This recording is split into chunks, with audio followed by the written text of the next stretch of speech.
I went through the experience of both of my parents aging and kind of falling apart physically and then passing away. And when my mother did in 2007, and I had a very complicated, challenging, often explosive relationship with her. And when she first got sick, all of a sudden I had this realization, oh my God, I'm going to have to parent my parent, which I don't think had really ever occurred to me. And being in the proximity, I mean, I always liken it a little bit to that Life of Pi image of the kid in the boat with the tiger. Like, that's how I felt. I was like, oh my God, how am I gonna get through this? Like, I love her, I wanna take care of her, but I know I have all these issues that are from being younger that are there. When she finally passed, and I believe I had done the best that I could do, but I certainly wasn't happy feeling it was enough. So, and I don't think if I would have ever felt it was enough.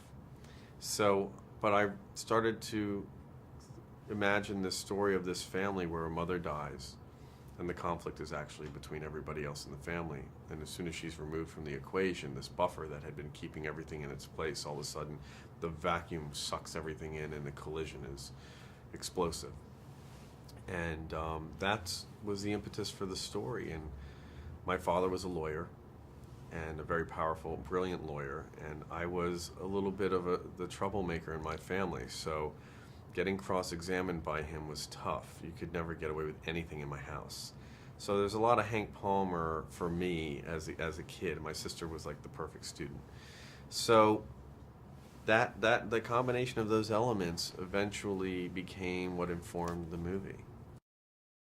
Robert Downey Jr. I had met a year before, and we really hit it off as people, and I got very inspired once I spent time with him, and I was like, wow, I just love who this guy is. And I have this strange instinct sometimes when I meet an actor that I get excited about, because I'm meeting them, I'm seeing who they are, but when you sit opposite someone, you start to see qualities that maybe a role didn't have the chance to show you on screen. They only get to do what the story tells. And I realized that there was a space in his resume for this movie that I would want to see as a fan. I was like, I would like to see him do his Rain Man or his As Good as It Gets or whatever that movie might be. And so a year later, when the impetus for the story started to happen for me, I realized how complex the character was. And Robert was the only person I could think of, honestly, that could play it. I developed it. I got the first draft of the script done with Nick Schenk, and I brought it to Susan. And I said, look, I loved Susan anyways, and I really respected her and admired her as a producer. I was like, well, if I can't get Robert, then maybe Susan will do it anyways, but she'll certainly also help me talk to Robert about it and express it if she likes it. So I gave her the script, and she called me a week later, and she said, I love this. I love broadcast news. I'm from these movies don't get made anymore. How cool would it be to make this? I totally know what you're going for.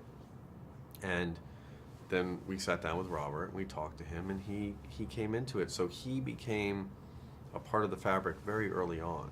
This character sculpted for him. So that was cool. And then, we needed this really powerful icon of a man, this Mount Everest that's impossible for him to climb opposite him, who had the same power and strength that Downey has as a performer, and also carries with him the weight of history and the weight of respect.